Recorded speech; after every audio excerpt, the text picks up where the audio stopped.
Salam Media. Ratusan warga Palembang yang tergabung dalam Aliansi Tegakkan Hukum dan Keadilan, Rabu tanggal 18 Januari tahun 2023, berkumpul di Monpera, Palembang. Aksi unjuk rasa tersebut menuntut putusan Pengadilan Negeri Kelas 1A Palembang yang masih menahan Juperlius. Belakangan diketahui bila PN Palembang memvonis hukuman kepada aparatur sipil negara ASN, Kejaksaan Tinggi Sumatera Selatan bagian tata usaha dan administrasi selama 13 tahun dalam kasus kepemilikan 490,16 sabu. Berdasarkan putusan banding PN Palembang dalam perkara nomor 244 PID 2022, PT PLG pada persidangan terbuka menyatakan terdakwa Juperlius bin Usman Gumanti tidak dapat dipidana karena mengalami gangguan jiwa, menetapkan agar terdakwa dirawat di rumah sakit jiwa, ujar Sukma Koordinator Aksi saat ditemui di tempat Rabu tanggal 18 Januari tahun 2023. Setelah mengumpulkan massa aksi, ratusan massa unjuk rasa mendatangi Kejati Sumsel guna memerintahkan jajarannya melaksanakan eksekusi terhadap putusan banding Pengadilan Tinggi Palembang. Tidak hanya itu, massa aksi berharap Kejati Sumsel menjatuhkan sanksi administratif dan etika profesi kejaksaan terhadap jaksa penuntut umum dan Kasih Narkotika yang tidak melaksanakan eksekusi terhadap putusan banding Pengadilan Negeri Palembang. Sementara itu, Kepala Seksi Penerangan Hukum Kasih Penkum Kejaksaan Tinggi Sumsel, Moh Radian SHMH mengatakan kuasa hukum terdakwa beraudiensi dengan Kejati Sumsel. Kami sampaikan kepada mereka bahwa kami tetap mengajukan kasasi. Kenapa? Karena menurut penilaian kami ada yang salah dalam putusan banding tersebut. Jadi putusan itu cacat hukum menurut kami, katanya. Satu dari sekian tuntutan yang harus dipenuhi dalam putusan itu kalau menyebutkan bahwa terdakwa itu ditahan maka ada perintah dia dikeluarkan dari tahanan. 0. Di dalam putusan Pengadilan Tinggi menyatakan terdakwa sakit jiwa, memerintahkan terdakwa agar dirawat di rumah sakit jiwa, tetapi di situ tidak ada perintah agar terdakwa dikeluarkan dalam tahanan untuk dirawat di rumah sakit jiwa, jelasnya. Moh Radian menjelaskan kenapa terdakwa harus dikeluarkan dulu dari tahanan karena dalam konsep persidangan mulai dari tahap penyidikan sampai perkara ini diperiksa oleh Hakim Pengadilan Tinggi terdakwa itu dalam proses atau dia masih dalam tahanan. Kalau dia tidak ada perintah untuk dikeluarkan dari tahanan itu tidak ada dasar hukum untuk menjalankan atau kita tidak bisa mengeluarkan terdakwa dari tahanan. Karena tidak ada perintah untuk dia dikeluarkan dari tahanan, sementara selama proses hukum sampai saat ini dia masih ditahan, katanya. Untuk status tahanan sendiri, Radian mengatakan masih ditahan. Masih ditahan dengan penuh.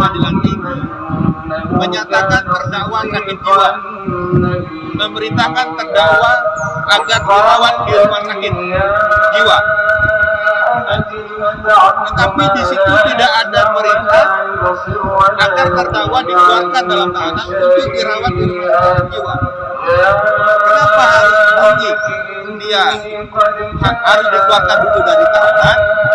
Karena dalam proses persidangan mulai dari tahap penyidikan sampai perkara itu diperiksa oleh Hakim Pengadilan Tinggi, terdakwa itu dalam proses atau dia masih dalam tahanan. Sehingga kalau dia tidak ada perintah untuk dikeluarkan dari tahanan, kita tidak ada dasar hukum untuk menjalankan atau kita tidak bisa mengeluarkan terdakwa itu dari tahanan karena tidak ada perintah untuk dia dikeluarkan dari tahanan. Sementara selama proses hukum sampai dengan penyidikan ini dia ditahan.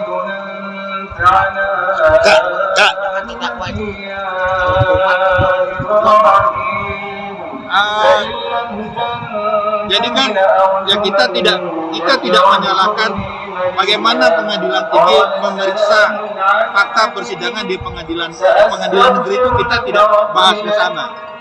Karena apa? Pengadilan negeri pun memutuskan dia bersalah. Bahkan yang dijadikan dasar PT untuk membuat putusan seperti itu kan ada di putusan PN. Nah, siapa yang keliru di situ? Apakah PN atau PT? Itulah fungsi Mahkamah Agung. Nah, nanti kalau putusan Mahkamah Agung itu apa? Apakah dia mengadili sendiri? Apakah dia sependapat dengan PN? Apakah dia sependapat dengan PT? Itu aja. Untuk status tahanan sendiri kayak mana? Hah? Untuk status tahanan sendiri masih ditahan dengan penetapan hakim pengadilan tinggi. Enggak, izin enggak? Juperius kan selaku pegawai kejaksaan enggak? Tuntutan kami sebagai penasehat hukum, kami minta agar kejaksaan tinggi melaksanakan penetapan sebagaimana penetapan hakim pengadilan tinggi yang menetapkan bahwa terdakwa ini untuk dirawat di rumah sakit jiwa. Tanggapan tadi Pak dari hasil mediasi ini? Menurut kami, tanggapan dari jaksa penuntut umum itu sangat mengada-ngada. Tadi yang disampaikan oleh LH Astido bahwa putusan itu tidak memiliki kekuatan hukum mengikat karena tidak ada bunyinya menetapkan sebagaimana tidak ada bunyinya menetapkan sebagai pasal 197.